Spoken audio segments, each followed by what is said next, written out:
from a human standpoint, like an interaction with another person, I want to say it was in 1998 or 99, something around there. I went to Mike's house. I'd been to Mike's house a handful of times, maybe like 6, 7, 8 times, something like that. I knew his mother just in passing, hello, how are you? That kind of stuff. I knew his son by that time. And we went out. I'm the designated driver. I don't drink, don't smoke, don't do any of that stuff, and no drugs or anything. So everybody trusts that I can drive. So I'm driving, and Mike and everybody's just loaded out of their minds. You can imagine the misfits are in the car. It's overloaded with people. We get back from clubbing in Buffalo, and we get back to Mike's house. It must have been like 2 a.m. because clubs closed at 1. No, 4. Oh, 4. Then it must have been 5 a.m. Yeah. 1 is Canada. Right. Okay. So we get back at 5 a.m. and we're in Mike's living room, and there's people sitting around the living room. There's all these drugs on the table, and they're just talking about all kinds of stuff.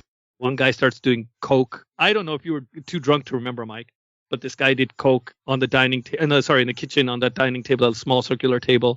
And then I remember that. I don't remember I don't remember drugs all over all the tables. Like, you're making it sound like Scarface. I remember some kid that I went to school with did a line on the table, and I never saw it either, so I thought it was crazy too. So then we go It down. wasn't exactly like Scarface. No, it wasn't like a drug factory, but for a Canadian boy coming from like a totally straight edge background, it was a lot. There was weed, and at that time weed was illegal. There was coke. There was, I don't know what else there was, but there was a lot of stuff, and it just took me aback. You can imagine people are all hopped up, go down to Mike's basement, and they turn up the music like it's louder than the club. It's 5 a.m.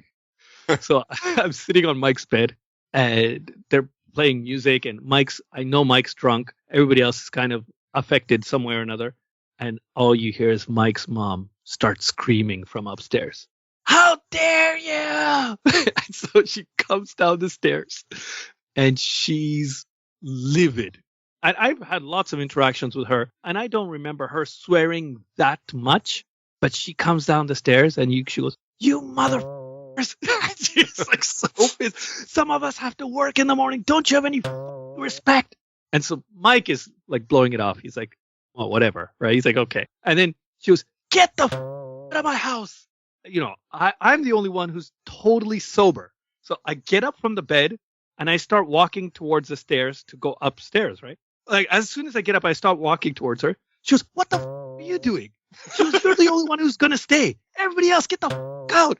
And so I couldn't believe, like, after all of that commotion, all of that craziness, she was so rational and so kind and so whatever to know that none of the problem was caused because of me, and she let me stay. And I felt so welcomed and loved in that moment of anger. And I couldn't believe, here I am, this Canadian boy from an immigrant family in the house of like stereotypical white Americans that I barely knew for a minute.